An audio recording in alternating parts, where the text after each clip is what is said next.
Deus abençoe você, seja muito bem-vindo, bem-vinda ao nosso podcast diário, episódio 77, a Bíblia em um ano. Leia a Bíblia inteira comigo em um ano, do Gênesis ao Apocalipse. A gente está lendo aqui, claro, seguindo uma metodologia, dividindo os 12 principais períodos da história da salvação, que eu já falei aqui várias vezes. Hoje nós leremos Números capítulo 32, Deuteronômio 31 e o Salmo 117. Anota aí o Salmo, porque é muito importante, talvez você tenha que lê-lo, muito provavelmente você vai lê-lo como tarefinha de casa aí, mas não fique sem ler, porque senão no final vai faltar coisas, né? No final do ano que você não leu, tá bom? Eu sempre falo dos 12 períodos, gente, que são muito importantes, que nós estamos cobrindo de maneira especial, porque nós não estamos seguindo a ordem cronológica, ou lendo um livro depois do outro. Nós estamos intercalando os livros dentro desses 12 grandes períodos, que são a criação, os patriarcas, o Egito e o Êxodo, o deserto, a conquista da terra prometida e os juízes, o período dos reis, o período do reino dividido, né, norte e sul, Judá e Israel, o período do exílio, o período do retorno do exílio, o período da revolta dos macabeus, o período da igreja, que é o Novo Testamento, e o período dos checkpoints messiânicos, que são os evangelhos, que vão entrando no meio aí dessa história da salvação lá no Antigo Testamento. Nós vamos ter checkpoints messiânicos que vão entrar os evangelhos mostrando que o que está sendo prometido, que foi prometido, já está sendo cumprido em Cristo. Ouçamos com atenção. Números capítulo 32. Os filhos de Ruben e os filhos de Gad tinham rebanhos em grande quantidade. E vendo que a terra de Jazer e a terra de Galaad eram próprias para a criação dos animais, vieram procurar Moisés, o sacerdote Eleazar e os chefes da assembleia, dizendo: Atarote, Dibon, Jazer, Nemra, Ezebom, Eleale, Sabam, Nebo e Beon, terras que o Senhor feriu diante dos filhos de Israel, são uma terra própria para o pasto dos rebanhos, e teus servos têm muitos animais. E ajuntaram: Se achamos graça diante de ti, seja dada essa terra em possessão aos teus servos, para que não tenhamos de atravessar o Jordão. Moisés respondeu-lhes: Irão os vossos irmãos à guerra, e vós vos quedareis tranquilamente aqui?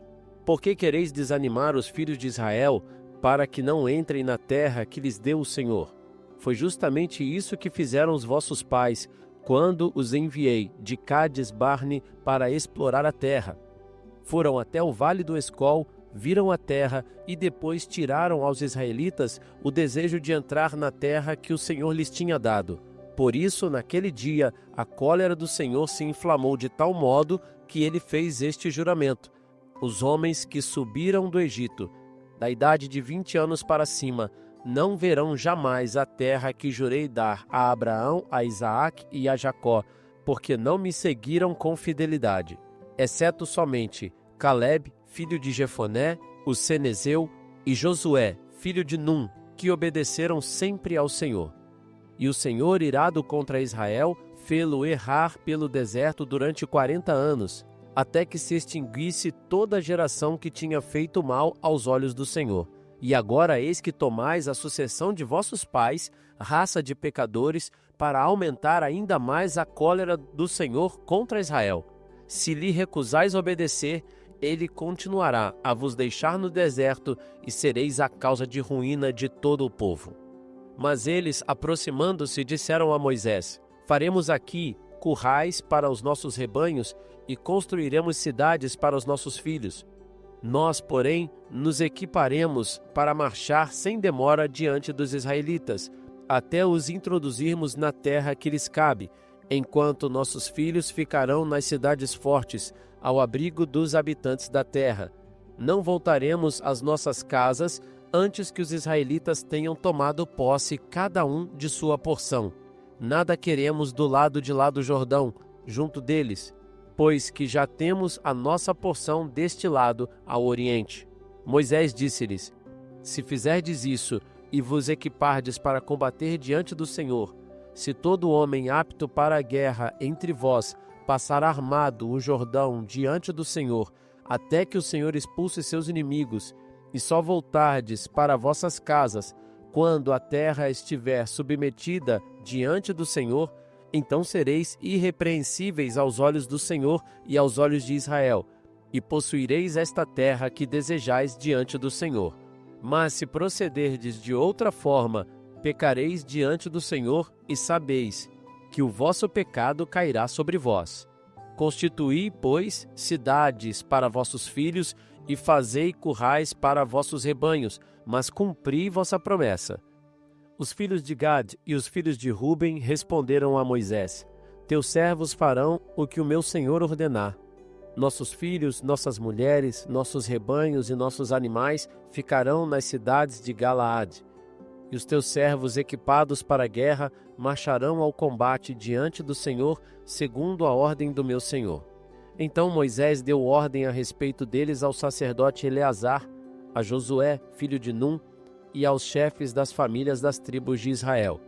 Disse ele: Se os filhos de Gad e os filhos de Ruben passarem convosco o Jordão, equipados para o combate diante do Senhor, e a terra vos for sujeita, lhes deixareis em possessão a terra de Galaade. Mas, se não passarem armados convosco, deverão estabelecer-se no meio de vós, na terra de Canaã. Os filhos de Gad e os filhos de Ruben replicaram: Faremos o que o Senhor disse aos teus servos. Iremos armados diante do Senhor para a terra de Canaã, e nossa parte de terra será deste lado do Jordão.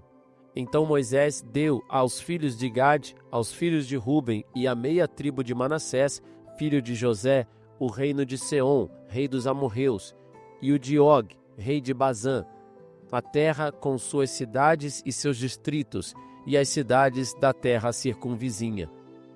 Os filhos de Gad construíram Dibon, Atarote, Aroer, Atrote-Sofã, Jazer, Jegbaa, Bet-Nemira e Bet-Aran, cidades fortes, e fizeram currais para os rebanhos. Os filhos de Ruben construíram Ezebom, Eleale, Cariataim, Nebo e Baal-Meon, mudando-lhes os nomes, e Sábama, e deram nomes às cidades que edificaram. Os filhos de Maquir, filho de Manassés, foram a Galaade e tomaram-na em possessão, depois de terem expulsado os amorreus que ali habitavam.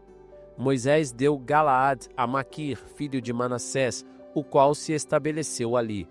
Jair, filho de Manassés, foi e ocupou suas aldeias, as quais deu o nome de Aldeias de Jair. Nob marchou contra Canate e apoderou-se dela, bem como das aldeias dependentes, dando-lhe em seguida o nome de Nob, seu próprio nome. Deuteronômio capítulo 31. Moisés dirigiu ainda a todo Israel o discurso seguinte: Eis-me hoje com a idade de 120 anos, não posso mais ir e vir, e o Senhor disse-me que eu não passaria o Jordão. O Senhor teu Deus passará diante de ti, ele mesmo exterminará essas nações para que possuas a sua terra, e Josué vos conduzirá, como o declarou o Senhor. O Senhor fará a esses povos como fez a Seom e a Og, rei dos amorreus, e a sua terra, aniquilando-os. O Senhor vos entregará, e vós os tratareis exatamente como vos ordenei. Coragem e sede fortes, nada vos atemorize, e não os temais, porque é o Senhor vosso Deus que marcha à vossa frente. Ele não vos deixará, nem vos abandonará. Moisés chamou em seguida Josué e disse-lhe, em presença de todo o Israel: Mostra-te varonil e corajoso, porque entrarás com este povo na terra que o Senhor jurou a seus pais dar-lhe, e a repartirás entre eles. O Senhor mesmo marchará diante de ti, e estará contigo, e não te deixará, nem te abandonará. Nada temas, e não te amedrontes. Moisés escreveu essa lei e deu-a aos sacerdotes, filhos de Levi, que levavam a arca da aliança do Senhor, bem como a todos os anciãos de Israel, dando-lhes esta ordem: ao fim de cada 7 anos, no ano da remissão, por ocasião da festa dos tabernáculos, quando todo Israel vier apresentar-se diante do Senhor vosso Deus, no lugar escolhido por ele, tu farás a leitura desta lei a todo o povo israelita. Juntarás todo o povo no mesmo lugar, homens, mulheres, crianças e o estrangeiro que habita em tuas cidades, para que, ouvindo essa leitura, aprendam a temer o Senhor vosso Deus e ponham cuidadosamente em prática todas as prescrições dessa lei. Seus filhos, que delas não tiverem conhecimento, as ouvirão e aprenderão a respeitar o Senhor vosso Deus em todo o tempo em que estiveres nessa terra, cuja posse ides tomar ao passar o Jordão. O Senhor disse a Moisés: Aproxima-se o dia de tua morte. Chama Josué e apresentai-vos na tenda de reunião, para que eu lhe dê minhas ordens. Apresentaram-se, pois, Moisés e Josué na tenda de reunião. E o Senhor apareceu ali, na coluna de fumaça, a qual parou à entrada do pavilhão. O Senhor disse a Moisés: Eis que vais repousar com seus pais, e este povo irá prostituir-se aos deuses estrangeiros entre os quais vai habitar. Ele me abandonará e violará a aliança que fiz com ele. Naquele dia o meu furor se acenderá contra esse povo, eu o abandonarei e esconderei a minha face, e ele será devorado, uma multidão de males e angústias virá sobre ele, o que lhe fará dizer: é certamente porque meu Deus não está mais comigo que me vêm todos esses males. Eu, porém, ocultarei completamente a minha face naquele momento, por causa do mal que fez o povo, seguindo outros deuses. E agora escrevei este cântico, ensinai-o aos israelitas, e ponde-o nos seus lábios, para que me sirvas de testemunho contra eles. Com efeito, quando eu os tiver introduzido na terra que mana leite e mel, que prometi a seus pais lhes dar, depois que tiverem comido, e se tiverem saciado e engordado, se voltarão para outros deuses e lhes renderão culto, desprezando-me e violando a minha aliança.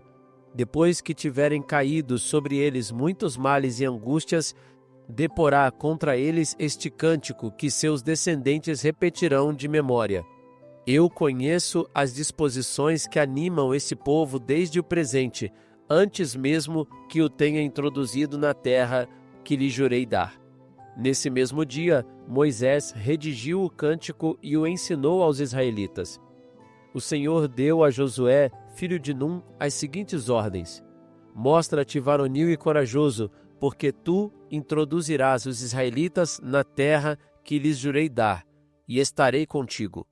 Quando Moisés acabou de escrever todo o texto dessa lei, deu aos levitas que levavam a arca da aliança do Senhor esta ordem: Tomai este livro da lei e colocai-o ao lado da arca da aliança do Senhor vosso Deus, para aí servir de testemunho contra ti. Porque conheço o teu espírito de revolta e sei que tens a cerviz dura. Se hoje, que ainda estou vivo no meio de vós, sois rebeldes ao Senhor, quanto mais o sereis depois de minha morte. Reuni junto de mim todos os anciãos de vossas tribos e vossos magistrados, para lhes dirigir estas palavras, e tomarei o céu e a terra como testemunhas contra eles.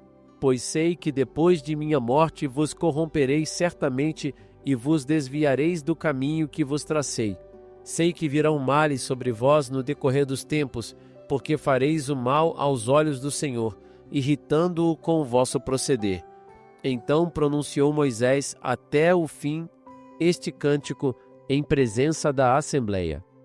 Obrigado, Senhor, pela Tua santíssima palavra, que nós verdadeiramente a entendamos e que o Senhor nos dê o entendimento do Seu Espírito Santo, Senhor, para entender tudo que o Senhor quer nos falar, que de fato nosso coração não se desvie. Eu peço, Espírito Santo, que não seja eu falando com Teu povo, mas que o Senhor fale com cada pessoa, que o Senhor dirija, que o Senhor mostre a verdade que cada um precisa ouvir e entender nesse dia. Amém. Gente, nós vimos aqui os filhos de Ruben, da tribo de Ruben e de Gade, que disseram, que a terra do leste do Jordão era boa para a criação de gado, Então, como eles tinham gado, eles queriam ficar lá, porque as coisas seriam mais confortáveis. Eles queriam fazer a vontade deles e não querer fazer o que Deus tinha pedido para eles fazerem, Mas Moisés disse a eles: olha, se vocês não lutarem, se vocês não entrarem aqui para lutar, porque o que acontece? Essas terras estavam fora ali da terra de Canaã, né? Estavam do outro lado do Rio Jordão, onde hoje é a Jordânia. Então eles falaram, a gente fica por aqui, já pega essas terras, vocês que lutem aí para conseguir o que vocês quiserem, e a gente fica aqui confortável. Moisés disse, não, suas duas tribos de Ruben e Gade, vocês precisam entrar e lutar. Porque se vocês não lutarem, sabe, as outras tribos não vão lutar, vocês são uma família. Nós todos somos o povo de Deus, nós temos que lutar junto. Às vezes, gente, nós perdemos o que Deus quer nos dar porque a gente tem preguiça de lutar. A gente faz opção pelo conforto. Mas às vezes é o desconforto, é a cruz que vai fazer você conquistar o que Deus te prometeu e o que você realmente quer, né? Sabe? Então eles fizeram depois ali, né, um acordo que as viúvas, as crianças, o gado e as posses poderiam ficar ali na terra, mas os homens de luta, prontos para lutar, com idade de soldados, de serem soldados, condições de serem soldados, precisariam ir à terra prometida e lutar com os outros irmãos, né? Para tomarem isso. Às vezes, gente, na nossa vida, o que mais atrapalha é que Deus tem um plano para nós e a gente quer tomar atalhos, né? Se Deus tem um plano para você e você está no meio da batalha, você tem que continuar disposto a lutar. Lutar também pelas pessoas que estão do seu lado, sabe? Porque se você não lutar, se você buscar atalho, as pessoas que estão do seu lado também vão deixar de lutar, sabe? Então, a gente precisa continuar na luta, sem querer buscar atalho. Por exemplo, Deus me prometeu lá atrás que eu ia ser um sacerdote, que iria atingir pessoas através de mim, há muitos anos atrás. Mas eu não fiquei parado esperando isso acontecer. Eu tive que lutar. Eu fui ao seminário da Canção Nova, eu sou um padre totalmente da Canção Nova, formado aqui dentro. Eu tive que lutar, muitas lutas eu vivi. No começo, né, eu pensei em desistir, ir embora como jovenzinho, é natural, né? E tive dificuldades, tive oposições, mas eu lutei. E lutando, as pessoas que estavam do meu lado também queriam lutar. E nós lutávamos juntos. Isso que é bom de morar em comunidade. Eu sou da Canção Nova, eu amo muito isso. Porque todos os padres que moram aqui na minha casa, até que se prova o contrário, estamos todos lutando pela mesma coisa. Estamos todos lutando para sermos santos, para obedecer a Deus, para sermos padres de verdade, né? Então, a luta do outro me edifica, que nem na sua família. Se você deixar de lutar, sua esposa está se esforçando, está trabalhando, está educando os filhos. Se você deixar de lutar, o seu esposo está dando melhor, você vai desanimando o outro e isso vai destruindo a família. É como uma casa, uma pequena infiltração vai puxando outra, a hora que vê a parede cai. Então é preciso nos mantermos na luta, gente, sem ficar procurando atalho. Em Deuteronômio 31 a gente vê Moisés e Josué recebem uma palavra poderosa da parte de Deus, né? Deuteronômio 31, 6 e depois Josué 1, do 6 ao 9. Seja forte e corajoso, né? O Senhor estará contigo. Por que Deus diz isso a um líder? Por que Deus diz isso a um padre? Por que Deus diz isso a um chefe de família, a um coordenador? Porque Deus sabe que ele vai lutar, esse coordenador, esse chefe de família, vai lutar por muita gente. Mas tem pessoas dentro do seu exército que não vão ser fiéis a ele, né? Nos tempos de sofrimento, muitas pessoas vão deixar. Mas a gente tem que entender que Deus tem um chamado para nós. E ainda que todo mundo pare, você precisa prosseguir e cumprir o seu chamado e ser fiel ao que Deus tem para você. Porque isso vai te fazer feliz. Seja corajoso, seja forte, independente do tamanho da batalha. Eu lembro no primeiro retiro que eu fui na igreja, gente. Quase todo mundo que foi comigo deixou de caminhar. Poucas pessoas permaneceram. Mas eu era o pior entre eles. Eu era o drogado, eu era o jovem perdido. Mas eu tô aqui até hoje. Porque eu senti o chamado e senti que eu precisava lutar para ser o que Deus quer. Eu não imaginava o que Deus tinha para mim. Eu sou muito mais feliz do que o que eu podia pedir ou pensar naquela época. Mas eu tive que lutar pelo meu chamado, lutar pelo que Deus tinha para mim. Então lute pela sua família, lute pelo seu casamento, lute pelo seu grupo, você é irmão sacerdote, lute pela sua paróquia, né? E seja fiel mesmo quando os outros não são fiéis. E para permanecermos fiéis nessa luta, gente, a gente precisa das virtudes. E aqui eu quero falar da virtude cardeal da fortaleza, né? Segundo Santo Tomás de Aquino, essa virtude nos leva a agride pericula, ele dizia em latim, né? E sustenere mala. O que quer dizer? A suportar o mal e a enfrentar o perigo. A gente tem que pedir a Deus, ao Espírito Santo, a virtude cardeal da fortaleza, que nos leva a não ser um saco de batata, a enfrentar o perigo, a suportar o mal. Quantas pessoas hoje desistindo porque não suportam o mal? A pessoa casou, a mulher engordou, ou a mulher ficou chata, ou a mulher está no período, sabe, de resguardo depois da gravidez e não pode ter intimidade. A pessoa já quer largar, me perdoa, é um saco de batata, é um mole. O amor tudo suporta, está escrito na primeira carta de São Paulo aos Coríntios, capítulo 13. E a virtude da fortaleza nos leva a suportar. Suportar com humildade, suportar quando o outro não está correspondendo, a não desanimar. E o catecismo ensina que a virtude cardeal da fortaleza ela tem alguns desdobramentos. Ela nos leva à paciência, o forte é paciente, ela nos leva à misericórdia, o forte tem misericórdia, e ela nos leva também a sermos magnânimos, magnânimo ou longânimo. Né? O que é o magnânimo e o longânimo? Magnus anima. É aquele que tem a alma grande, que perdoa, que releva, que não fica parando em picuinha, que dá o voto do amor, que ama. A maior batalha nossa, gente, hoje, não é a batalha de armas, com armas como era de Josué. A batalha bélica, de guerra, não.